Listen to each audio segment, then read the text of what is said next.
Lisons ensemble dans Marc 14. En principe, du 1er au 10e, je m'arrêterai aux deux premiers versets et aux deux derniers, le verset 10, peut-être aussi le verset 11. Complot et trahison. Je lis dans ma version, verset 1, verset 2, verset 10 et verset 11.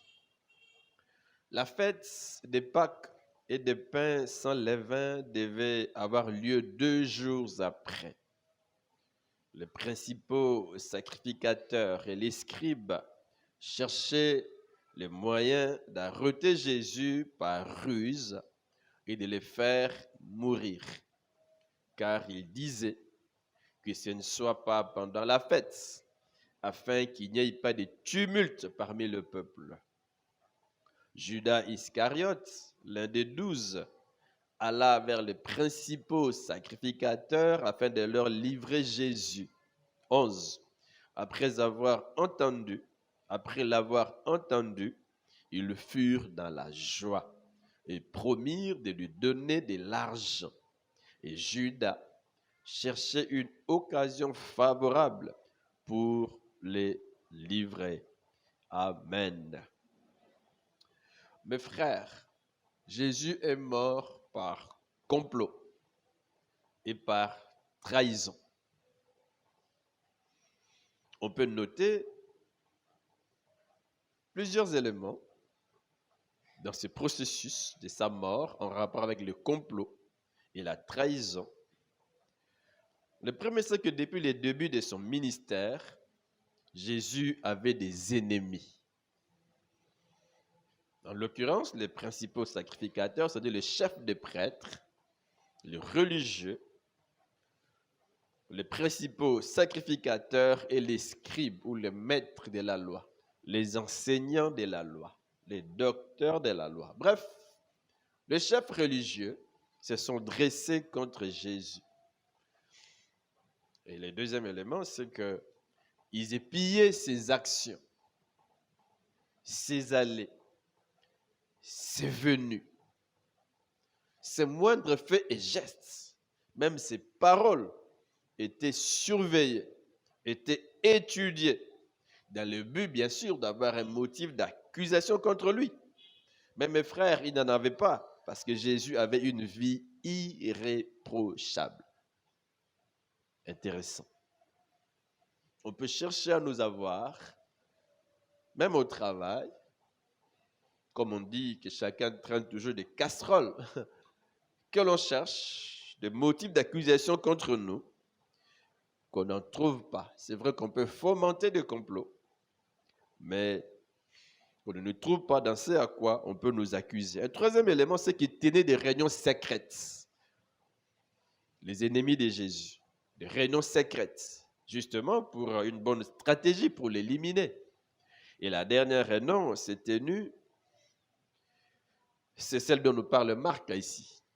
Où a-t-elle eu lieu? En tout cas, Marc n'en dit pas. Marc n'en dit rien, bien que d'autres évangélistes donnent quelques précisions, mais je m'arrête à Marc. Il ne dit rien par rapport au lieu de la dernière réunion. Mais c'est une réunion très stratégique. Une réunion, comme on l'a lu, qui a eu lieu combien de jours avant la Pâque? 2 jours, n'est-ce pas? Merci. Avant la fête des Pâques et des pains sans levain. On peut dire même 2 jours avant la mort de Jésus. Vous savez, c'est la dernière semaine de Jésus. Sa dernière semaine avant sa mort. Et c'est quelques jours avant qu'il ne meure.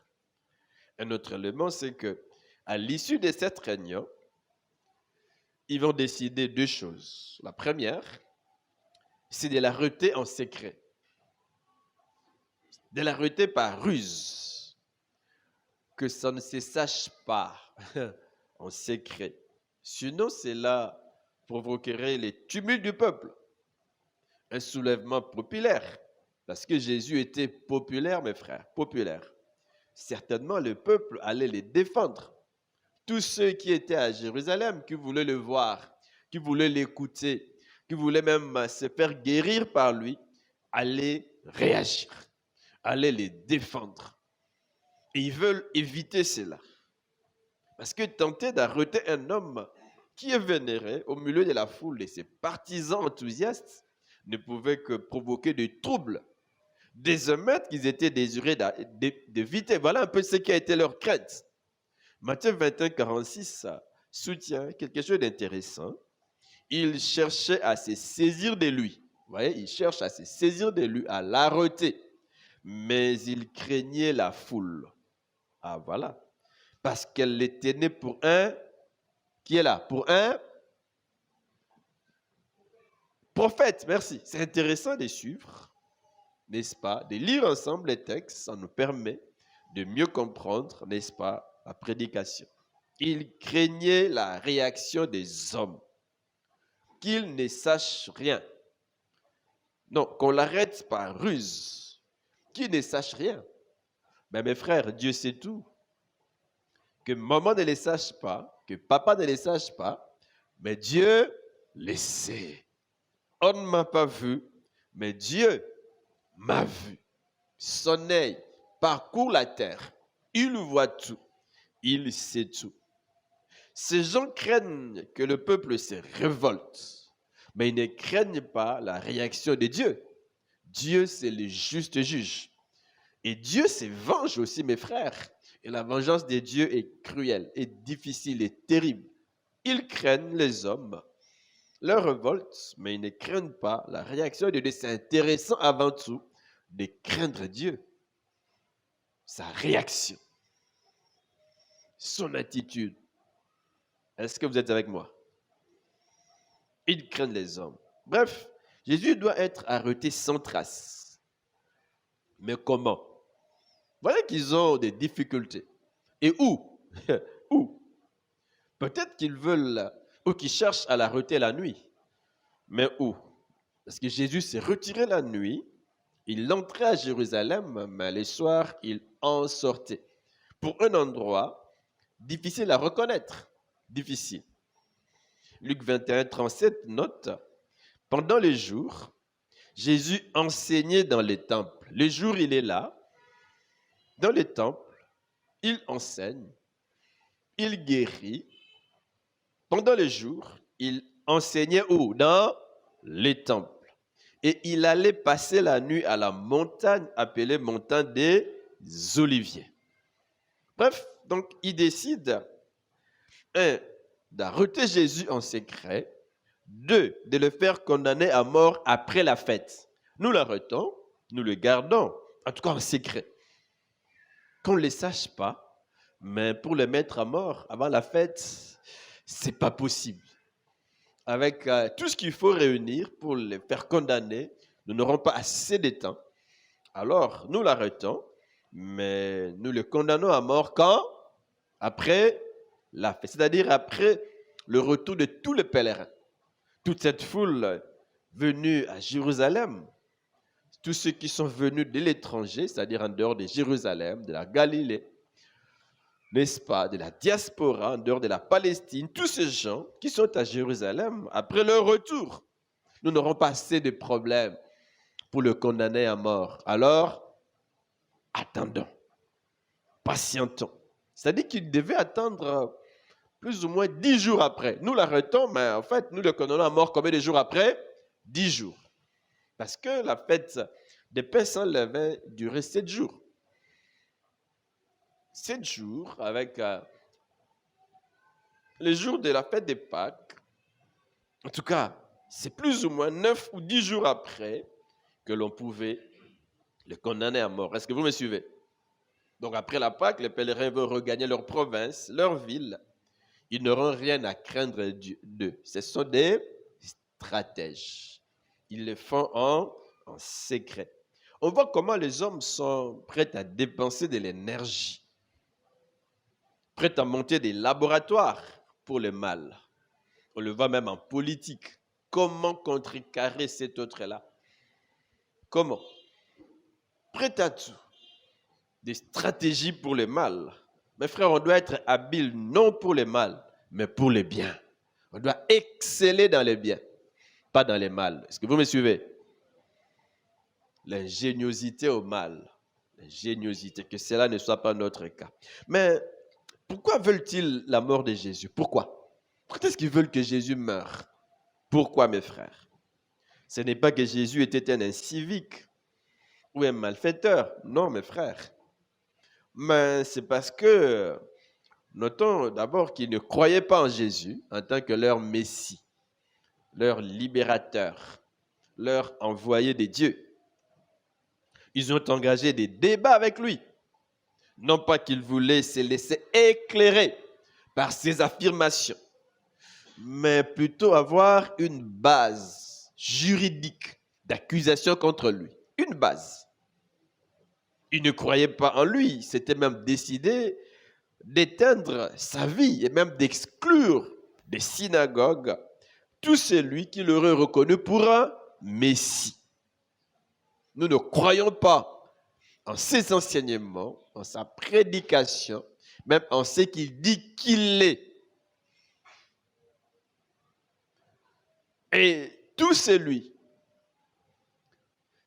qui va commettre l'erreur de croire en lui, nous allons lui interdire l'accès à la synagogue. Au fait, on t'exclut de la communauté, de la communion avec les autres. Et c'était très dangereux, mes frères. Donc, ils ne croyaient pas en lui.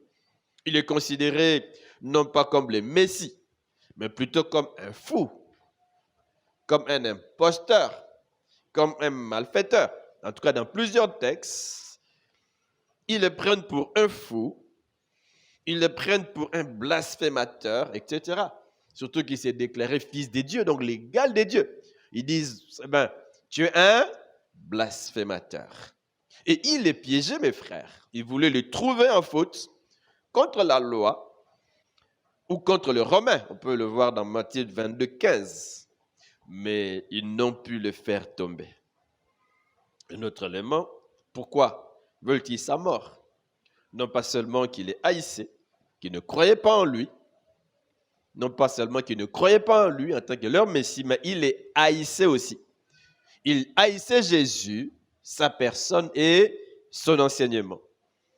À cause des critiques qu'il formulait contre eux, contre leurs traditions humaines, leurs ajouts dans la loi, dans les traditions, contre leur hypocrisie.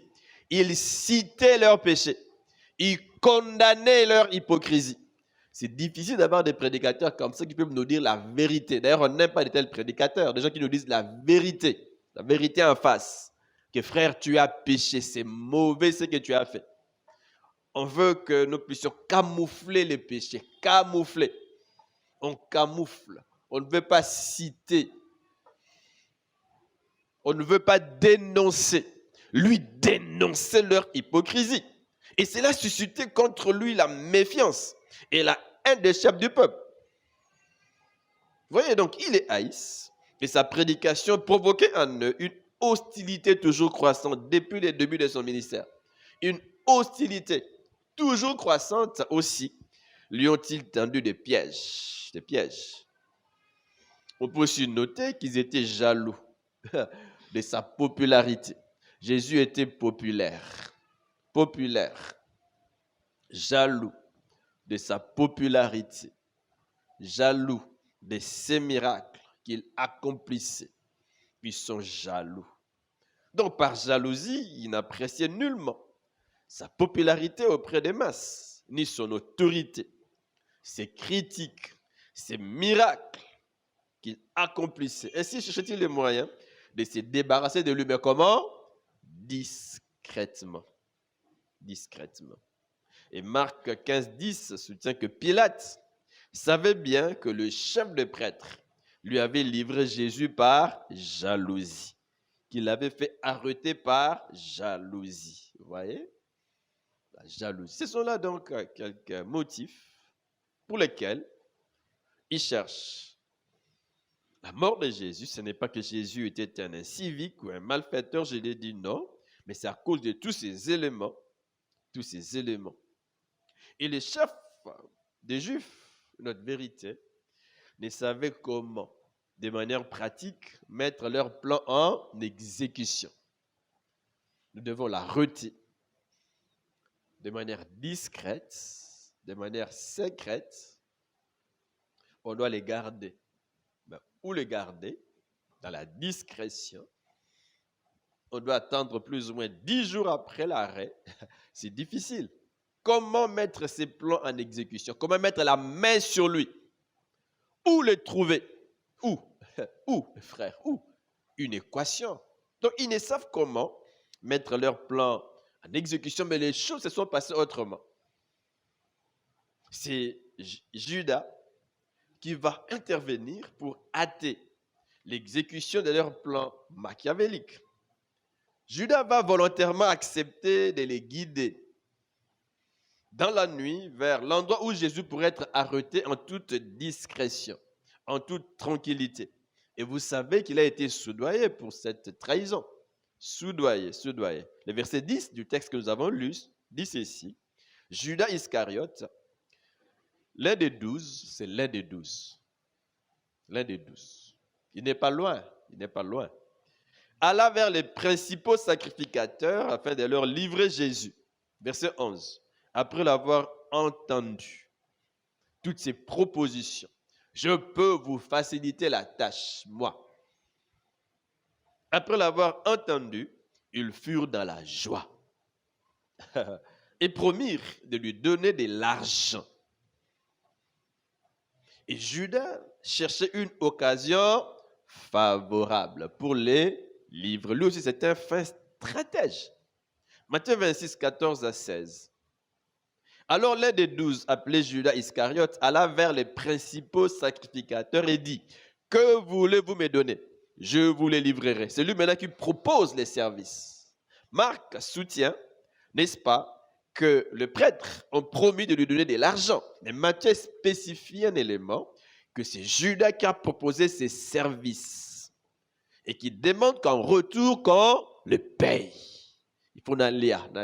Ce que vous laissez est-ce que vous me suivez? Que voulez-vous me donner? Je vous les livrerai. La cupidité de Judas l'a conduit là. Et ils lui payèrent 30 pièces d'argent. Verset 16. Depuis ce moment, il cherchait une occasion favorable pour livrer Jésus. Il cherchait l'occasion. Il étudiait comment arrêter Jésus sans bruit, sans éveiller l'attention des gens, de toute cette foule de pèlerins, même l'attention des amis, que Pierre ne les sache pas, que Philippe ne les sache pas.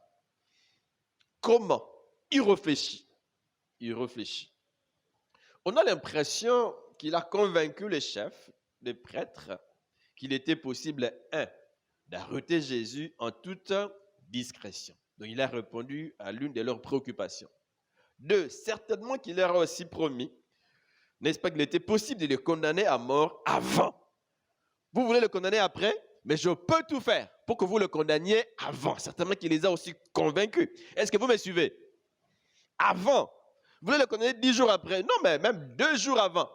Avant la fête, 2 jours avant, c'est possible. Je peux vous le livrer et vous pouvez le condamner sans trop de problèmes. Et les chefs ont mis toute la machine en marche pour arrêter, pour juger, pour condamner et crucifier Jésus sans tarder. Une machine déjà en marche. Ils ont tout fait même pour impliquer les tribunaux romains. Parce qu'eux ne pouvaient pas condamner. C'est les tribunaux romains qui pouvaient condamner quelqu'un à mort avec des procès illégaux. Tout cela dans le but de nuire. Donc l'intervention de Judas a tout changé. A changé les calculs des chefs juifs. Il a discuté avec eux pour leur livrer Jésus. J'ai relu le verset 14 de Matthieu 26. Alors l'un des 12, appelé Judas Iscariote, alla vers les principaux sacrificateurs. Il va vers les ennemis de Jésus. Il le connaît. Il est dans le groupe de 12, mais il connaît, il collabore avec les ennemis de l'autre côté. Ceux qui conspirent contre Jésus. Il prend l'initiative d'aller vers eux. Est-ce que vous me suivez? Est-ce que je me fais comprendre? Il va vers les ennemis de Jésus. Il est donc au courant des stratégies des ennemis de Jésus. Comment? Il est au courant. Il veut leur donner un coup de pouce. Le verset 15, je le relis, Matthieu 26. Il dit, Que voulez-vous me donner? Que voulez-vous me donner? Je vous les livrerai. Il connaît qu'il veut la mort de maître. Je peux les aider. Ils lui payèrent 30 pièces d'argent. 30 pièces d'argent. Verset 16. Depuis ce moment, il cherchait une occasion favorable pour livrer Jésus. Et cette occasion favorable, il l'a eu, mes frères. Un jour, au verset 47 de Matthieu 26, dans la nuit, comme il parlait encore, Matthieu 26, 47, voici Judas, l'un des 12, arriva. Avec lui une foule nombreuse armée d'épées et de bâtons. Ils se sont bien préparés. Une foule nombreuse armée d'épées, de bâtons, envoyés par les principaux sacrificateurs et par les anciens du peuple.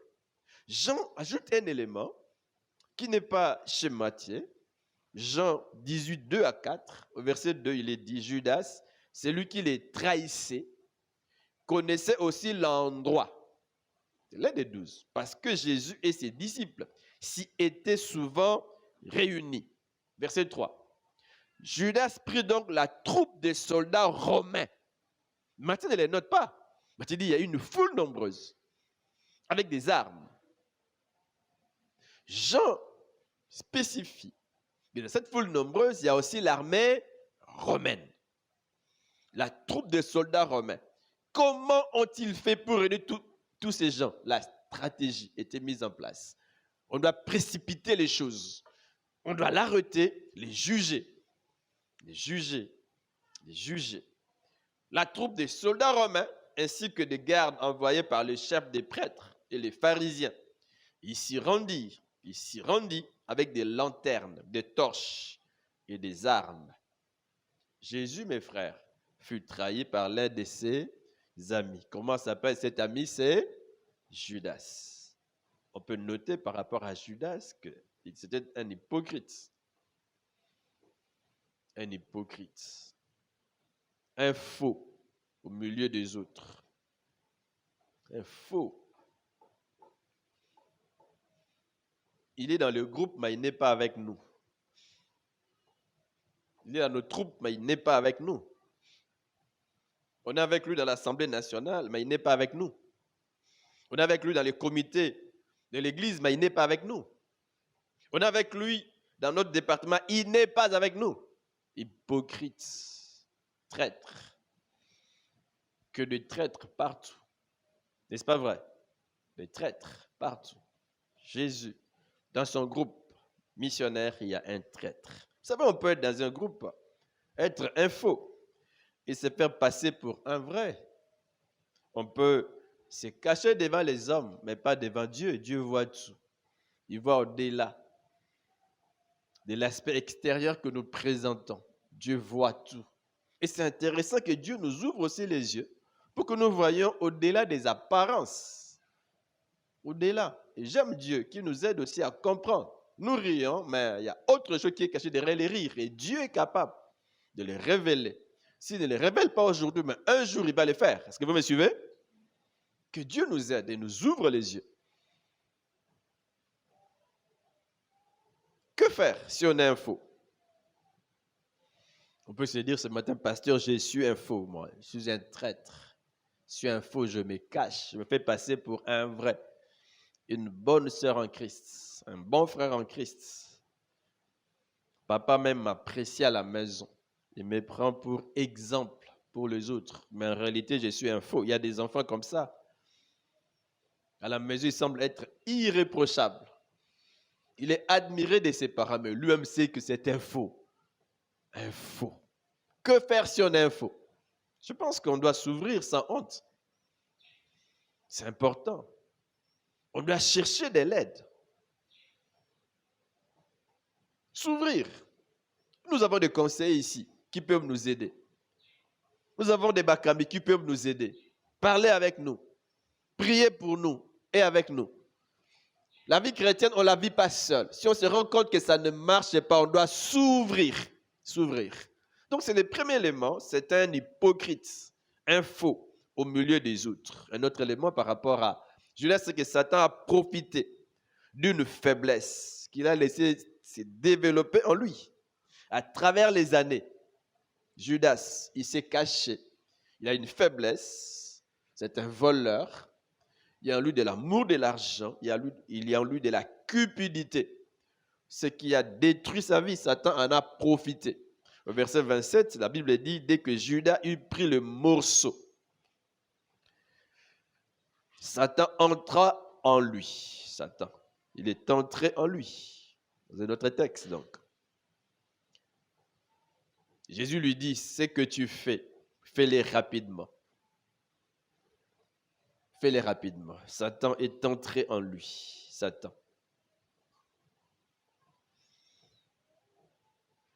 Parce qu'il a laissé une porte ouverte. Jésus veut même les récupérer. Ce que tu fais, fais-le promptement. L'un de vous me livrera. Ça, c'est un appel à la repentance.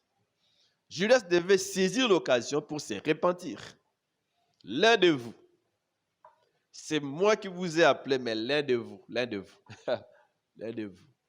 Vous voyez donc, peut-être qu'il croyait que personne ne le savait, mais Jésus le savait. Jésus le savait. On ne peut pas dire, voilà, c'était dans les plans de Dieu. Dieu l'a choisi pour qu'il trahisse Jésus. C'est Judas lui-même qui a ouvert la porte. Ce n'est pas Dieu, mes frères. Ce que tu fais, fais-le promptement. Une dernière marque d'amour, un dernier appel à la conscience de Judas. Mais Judas n'a pas reculé. Non, il ne s'est pas retracté. Verset 28. Aucun de ceux qui étaient à table ne comprit pourquoi il lui disait cela. Mais Jésus lui a lancé une sorte d'hameçon pour le sauver. Comme ce matin, Jésus veut nous sauver. Une sorte d'hameçon au travers de la parole de ce matin. Pour que nous soyons un vrai. Pour que nous puissions nous arrêter à temps. Judas ne l'a pas fait. Nous pouvons nous arrêter à temps. Nous avons un mauvais projet. Nous pouvons nous arrêter à temps. Nous sommes engagés sur un chemin glissant. Nous pouvons nous arrêter à temps. Aucun de ceux qui étaient à table ne comprit pourquoi il lui disait cela. Comme Judas tenait la bourse, quelques-uns pensaient que Jésus lui disait « Achète ce dont nous avons besoin pour la fête » ou qu'il lui demandait de donner quelque chose aux pauvres. Après avoir pris le morceau, Judas sortit aussitôt. Il faisait nuit. Vous voyez, personne ne soupçonnait quoi que ce soit. Au sujet de Judas, quelles sont les vérités que nous pouvons retenir pour nous-mêmes, même au sujet du complot fomenté par le chef juif? Notons qu'une faiblesse que nous laissons se développer en nous peut nous tuer. Peut nous tuer. On voit comment Géasi a mal fini sa vie. Cupide. L'homme de Dieu, Élisée, n'est pas cupide. Naaman, un homme élevé, est venu vers lui.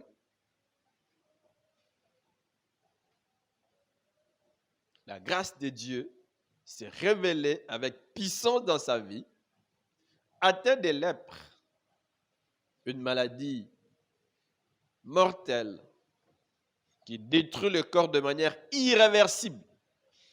Mais par la puissance du Dieu très haut, il a été guéri, délivré de la lèpre.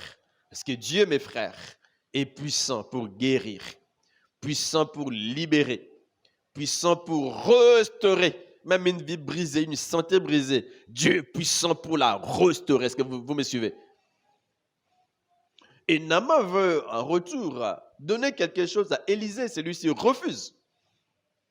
Mais Géasi va suivre Naaman après, furtivement, sans l'ordre de son maître, hypocrite qu'il était. Et la lèpre de Naaman s'est attachée à sa chair. Voilà comment il a fini sa vie.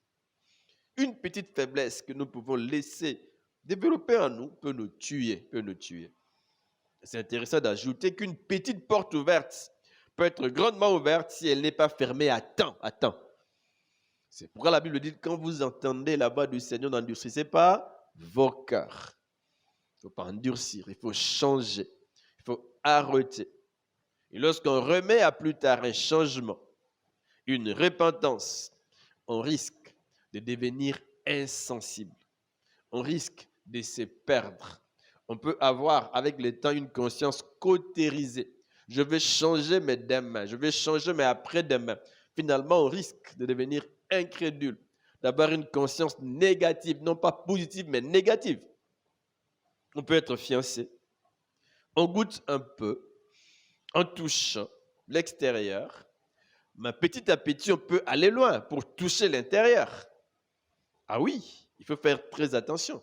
Fixer des limites bien avant. Mais plus plus vous irez aussi loin. N'entretenons rien de mal dans nos cœurs. Rien de mal dans nos pensées. Ne laissons pas les oiseaux construire leur nid sur nos têtes. Ils peuvent passer par-dessus nos têtes. C'est impossible d'empêcher un oiseau de passer par-dessus ta tête. N'est-ce pas vrai? Impossible. Il peut passer. Mais tu ne peux pas lui permettre de venir construire son nid sur ta tête. Rejetons les mauvaises pensées. Rejetons les mauvais desseins. Rejetons. D'ailleurs, la vie est un combat. Toujours des pensées uniques, mauvaises peuvent venir, mais je dois les arrêter. Les arrêter. Le repousser au nom de Jésus. Satan, je ne veux pas ça. Je ne peux pas le faire. Loin de moi cette pensée. Loin de moi. Loin de moi la haine. Je ne veux pas les haïr. Je ne veux pas. Je ne les ferai pas. C'est un combat. Est-ce que vous êtes avec moi? C'est certainement que vous l'expérimentez, que parfois vous marchez et vous dites, Satan, je ne veux pas. Je ne le ferai pas. Il nous sollicite à tout moment, mais à nous de dire non, non, non, non, non. N'entretenons pas, je l'ai dit. N'entretenons rien de mal dans nos cœurs. Rien. Pas de haine. D'ailleurs, nous avons étudié ensemble ici qu'il nous faut une discipline. Un homme consacré, c'est discipline. Qu'est-ce qui entre par ma bouche? Qu'est-ce qui est là logé dans mon cœur? Une discipline. Comme on dit en biologie, une perméabilité relative. Pas n'importe quoi. Une perméabilité sélective. On sélectionne qu'est-ce qui peut entrer et qu'est-ce qui peut sortir. Pas n'importe quoi dans mon cœur, pas n'importe quoi dans ma bouche. Est-ce qu'on peut le dire aux voisins? Pas n'importe quoi dans ton cœur, pas n'importe quoi dans ta bouche. Est-ce que vous pouvez le lui dire? Une perméabilité sélective. Sélective. Je ne lis pas n'importe quoi, je ne regarde pas n'importe quoi. Et je ne cultive pas une mauvaise habitude. Je ne cultive pas. Si vous avez 2 poissons, que vous les cultivez, très bien, toutes les conditions réunies, après un temps, c'est possible qu'il y ait 10 poissons. Tout un étang rempli de poissons. Au début, peut-être ce sont des petits poissons, mais 2 mois après, des petits poissons toujours. Une année après, de gros, vous voyez. N'entretenons rien de mal. Les Arabes moukiens, bois-quand. Les Arabes les moukiens, bois-quand. On a vu, il y a 100 francs. Ils 100 francs, il y a 100 francs, mais quoi, on a 10 000 francs. On a 1 000 $, on a 10 000 $. Petit à petit, eh ben, la porte peut grandement s'ouvrir pour nous détruire. Traitons aussi vite que possible tout conflit qui peut surgir dans nos rapports avec les autres, dans nos foyers, à l'église et partout. Chez les papas, tous ces mardis passés, nous avons parlé des conflits. C'était très intéressant, très édifiant. Que Dieu nous aide à traiter des conflits dans nos rapports mutuels, dans nos départements. J'aime toujours le dire que c'est possible qu'en contact avec les autres, qu'il y ait des frictions. Les frictions ne manquent jamais. Est-ce que vous êtes avec moi? Jamais. Mais apprenons à arranger, à traiter des conflits à l'église, en famille, conflits en tant que couple. Peut-être que vous êtes là aussi, ça ne marche pas, papa et maman. Apprenons à traiter des conflits. Traiter des conflits. Vivre longtemps implique que nous puissions vivre aussi en bonne intelligence les uns avec les autres, surtout nous les mariés. Ceux dans moi, si nous simbarato au Kufanoki. Kufanoki. Les papas sont d'accord avec moi, je pense. Kufanoki. Bah, maman, moko, bazarana, bah, c'est vrai, bah, on peut y écrire comme on a donc souci. Mobile, il n'y a pas si difficile. Souci. Mais nous, les hommes, c'est aussi pire. Moi, c'est pas au Kufanoki. Donc, c'est intéressant que nous puissions, en tout cas, développer des très, très bonnes relations. Est-ce que je me fais comprendre? Je dis, traitons aussi vite que possible tout conflit qui peut surgir dans nos rapports avec les autres, dans nos foyers, à l'église et partout. Bref, on ne doit pas entretenir les mâles. On ne doit pas. On a lu dans Ephésiens 4, 25 à 26, même avant, à partir du 17e verset, lorsque nous parlions de principes pour une vie consacrée, qu'on ne doit pas entretenir les mâles. Au verset 25 d'Éphésiens 4, il est dit, c'est pourquoi défaites-vous du mensonge. Renoncez. Défaites-vous. Longola yango. Et quand même le gola sonso, mais longola yango atana makasi boaka. Défaites-vous du mensonge. Rejetez tout faux semblant. Que chacun de vous aborde son prochain en toute vérité. Verset 26. Si vous vous emportez, ne commettez pas de péché. Donc, on fait sur soi. Ne laissez pas les champs libres à la colère. Que votre ressentiment s'apaise avant la nuit. Ne dormez pas avec ça. Je ne l'entretiens pas au point de dormir avec la colère, avec les ressentiments. Non, je le rejette. Je le rejette avant que je ne dorme. Je ne l'entretiens pas. Je ne l'entretiens pas. Je rejette. Que Dieu nous aide, mes frères. On ne doit donc pas entretenir les mal, les ressentiments, les mauvais désirs, etc. Pas entretenir cela. Et je repose cette question. Que faire si on est un faux? Que faire? Qu'est-ce qu'il faut faire? Il ne faut pas avoir honte. Il faut s'ouvrir. S'ouvrir sans honte et chercher de l'aide. Je l'ai déjà dit. Celui qui cache ses transgressions prospère, c'est ça? Non, ne prospère point. Mais celui qui les avoue et les délaisse, voilà, obtient miséricorde. Vous imaginez, vous allez chez un médecin, vous êtes malade, mais vous cachez votre maladie. Vous avez honte de déclarer, de dire ouvertement, là où vous avez mal, vous cachez. Vous serez guéri complètement. C'est cela? Non, c'est faux. Donc, à la lumière de ces textes, retenons de manière générale que nous pouvons être sujets de malveillance de la part des autres, comme Jésus l'a été. Mais ces gens croyaient éteindre la vie de Jésus, mettre fin à sa mission. Mais Dieu est passé par là, n'est-ce pas, pour honorer Jésus et trouver gloire dans tout cela, mes frères. Bref, nous pouvons être sujets de malveillance de la part des autres. Que faire? Veillons sur nous-mêmes. Veillons, mes frères, veillons. Et ne soyons pas des traîtres. Ne soyons pas de comploteurs. Veillons sur nous-mêmes. Et c'est aussi important de compter sur Dieu pour nous épargner de tout danger, de toute malveillance, de tout complot. Que Dieu nous aide. Ouvrons l'œil. Tout le monde n'est pas comme nous. Tout le monde ne craint pas Dieu comme nous. Parce que nous, chrétiens, parfois, nous croyons que parce que moi, je crains Dieu, lui aussi craint Dieu. Si je suis un homme de confiance, lui aussi c'est un homme de confiance, je peux lui confier ceci, cela, sans contrôle. Il va bien les gérer. Pas toujours, mes frères. Est-ce que vous me suivez? Pas toujours. Pas toujours. Veillons sur nous-mêmes et comptons sur Dieu. Je dis, il peut nous épargner de toute malveillance, de tout complot, de tout danger. Mais que Dieu aussi fasse de tous nos comploteurs, de tous nos traîtres, nos marchepieds. On peut nous faire la guerre, mais que Dieu nous accorde la victoire. Amen. On a fait la guerre à Jésus, mais c'était le chemin par lequel il devait passer pour que nous soyons sauvés. Jésus a souffert pour nous.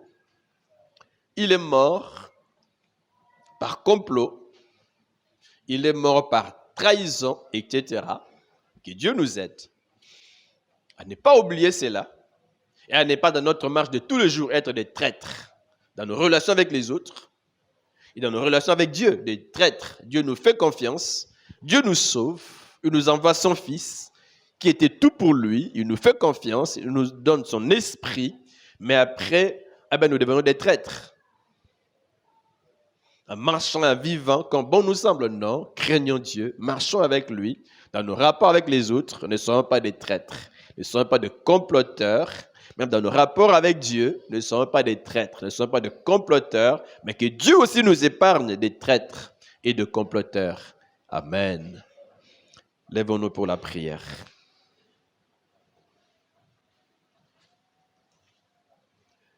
Amen. Prions librement. Dieu vous a interpellé. Prions que Dieu nous aide. Dieu nous aide à ne pas être comme Judas.